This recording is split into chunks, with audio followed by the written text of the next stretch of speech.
सरगम studio बोध करे न कुछ रतिया में गरम दहिया छोड़ दे लछू के उलझावे ला खाली बतिया में। गरम दहिया छोड़ दे लछू के उलझावे ला खाली बतिया में। मौगा मरद हमर मिलल साथी करे न कुछ रतिया में। मौगा मरद हमर मिलल साथी करे न कुछ रतिया में।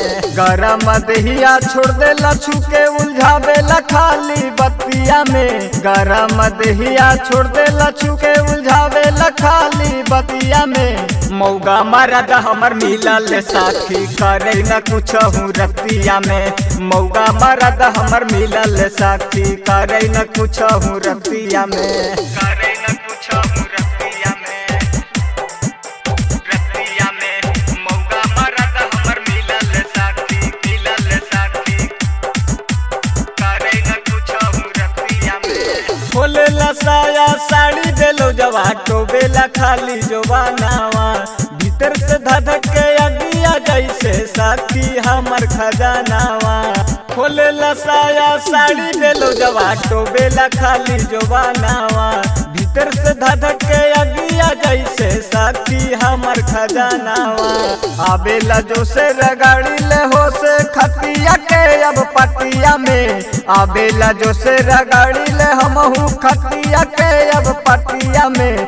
मौगा मरद हमर मिलल साथी करे न कुछ रतिया में। मौगा मरद हमर मिलल साथी करे न कुछ रतिया में। करे न कुछ रतिया में मौगा मरद हमर मिलल साथी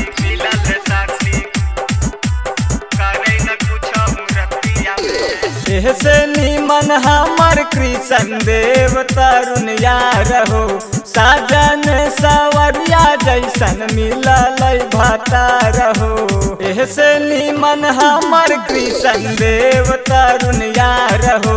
साजन सवरिया जैसन मिलल भातार हो। कैनी बियाह हम काहे ला सखी मारा गेनी हमहू मतिया में। कैनी बियाह हम काहे ला सखी मारा गेनी हमहू मतिया में। मौगा मरद हमर मिलल साथी करे न कुछ रतिया में। मौगा मरद हमर मिलल साथी करे न कुछ रतिया में। Recording by Sargam studio